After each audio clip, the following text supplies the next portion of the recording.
we're back for the third time, Sour SaaS, and I have the pleasure of having a good friend of mine on, Ben Glass-Liu. Yes, sir. Tell the people, what's your official title? What do you do? What is your know-how? I am a senior account strategist at Directive. I work on SEO and content clients.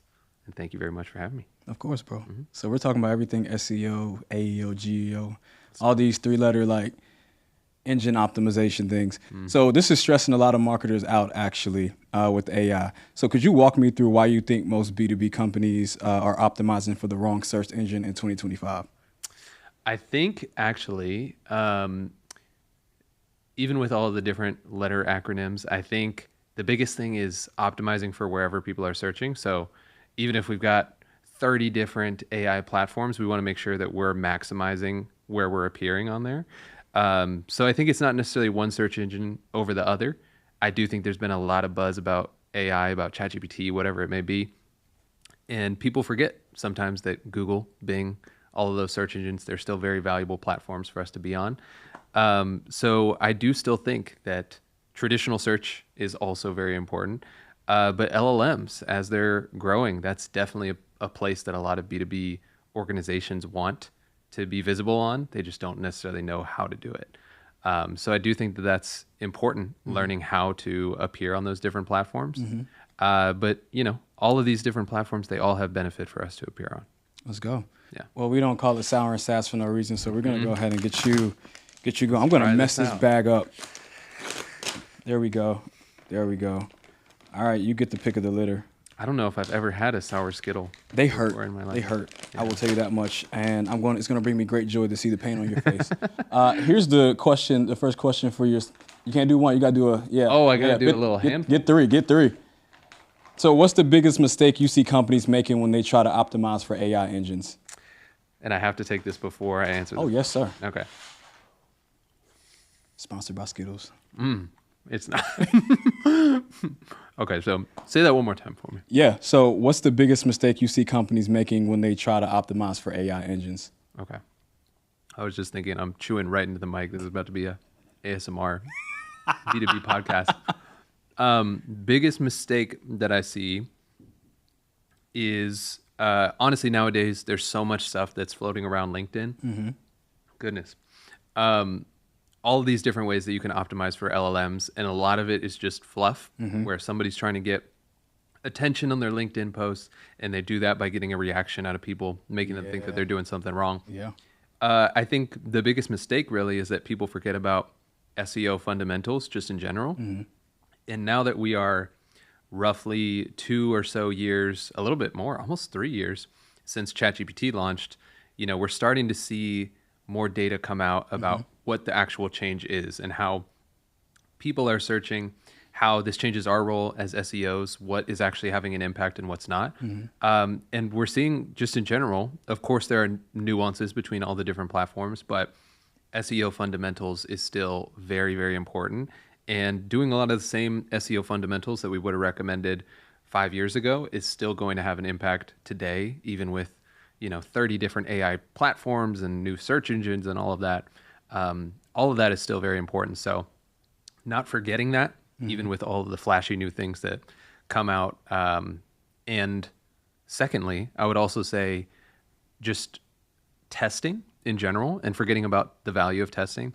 If you are going to try out one of those things that LinkedIn is, pushing, something that you see that's really popping off, make sure to test it and see if it actually does have merit, especially on the organic side.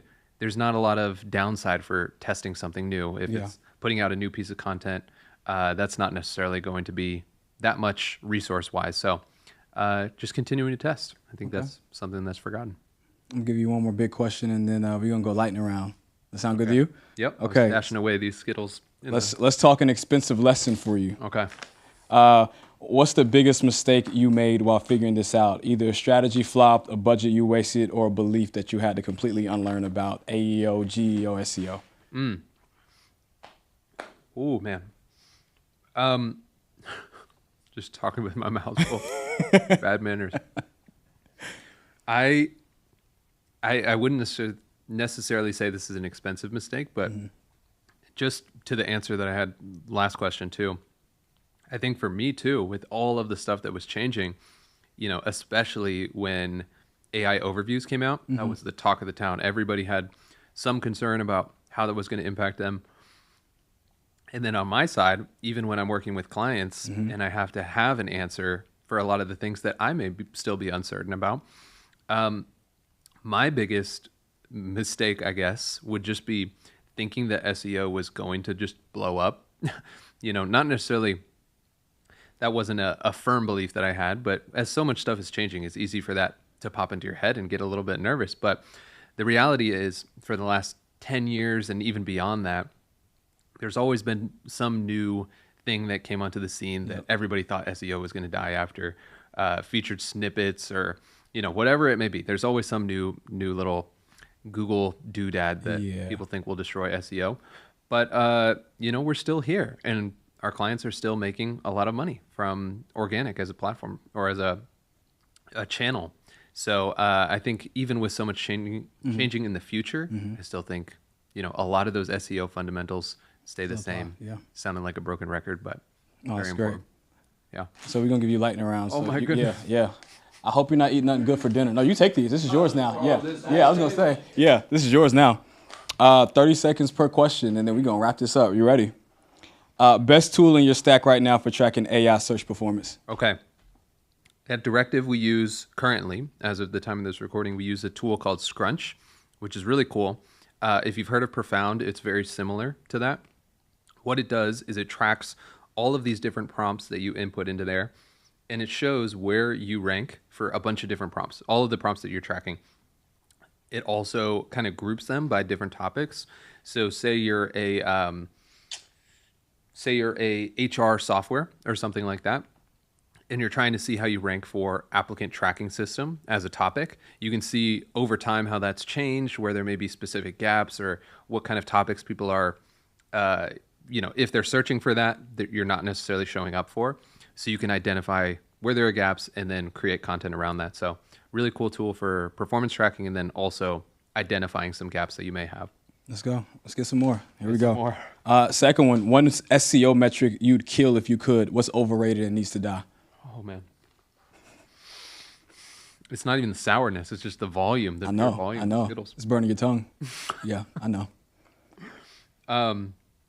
The metric, I think, I wouldn't necessarily get rid of any metrics. I like data. I like having more data than not. But I think nowadays traffic is getting to a point where it's almost a vanity metric. When AI overviews launched, so much changed and a lot of people saw traffic decreases. But it turns out that a lot of that was just kind of garbage traffic where it wasn't actually impacting their pipeline that much. And for a lot of clients, even though they've seen overall decreases in traffic over the last few years, their pipeline is still growing.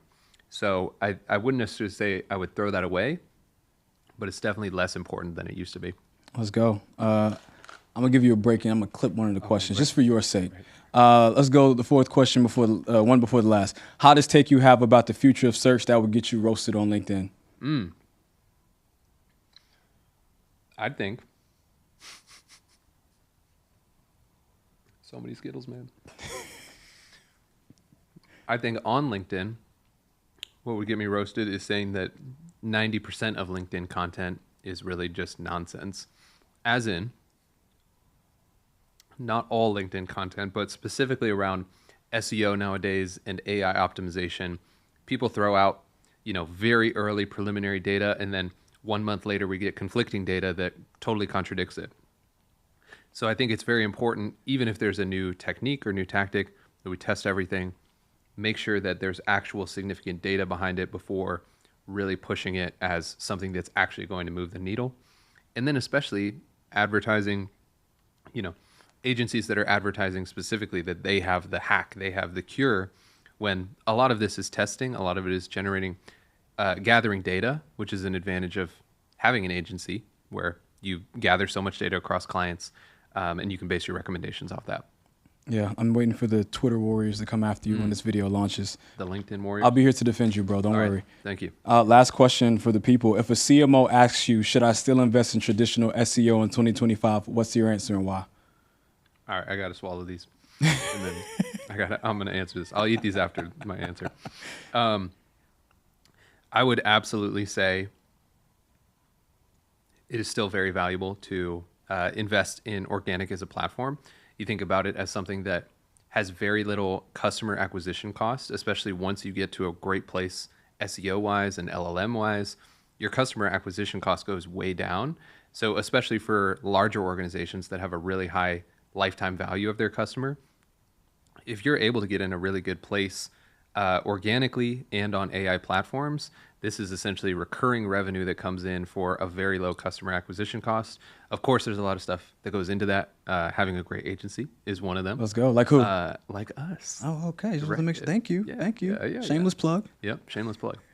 But yeah, I think there's still a lot of a lot of our clients can attest to the value of organic as a platform. So I think there's still very clear data that shows that organic is a great channel. So let's go. Well, appreciate you for being on the podcast, bro. Of course. Yeah, thank you for having me. Hey, ladies and gentlemen, we just had Ben Glass-Liu. He still ate the last one. You're a trooper, bro. I'm a man of my word. You're a man of his word. I love it. All right. Well, we're going to get Ben some water, and we'll catch you on the next episode of Sour SaaS. Sounds good.